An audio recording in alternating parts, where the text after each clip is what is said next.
I sat on 3 board roles and got diagnosed with autism a year ago and was like, what the hell am I doing in a board role chairing a forum? Because being able to pick out cues, manage different personalities, have that kind of politics and then navigate it is not an autistic person's happy place, which is why upon reflection, I was like, I was so unhappy. And these were volunteer board roles as well. So I don't have an answer for that, but I can say that I have stepped away from all those board roles because it's not where I want to be spending my time.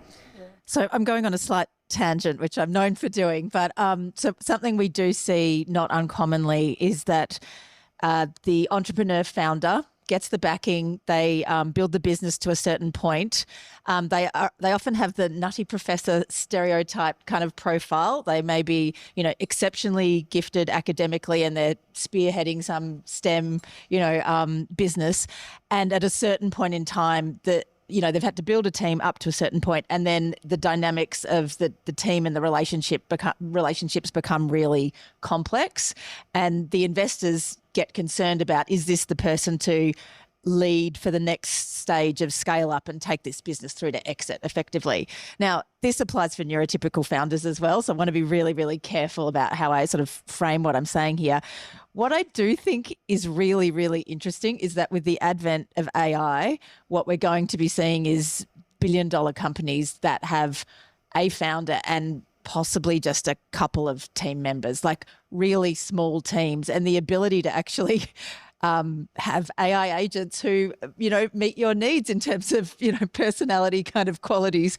I don't think that means we don't still need to advocate for enabling environments, accommodations, and actually learn to build teams around us that work for us.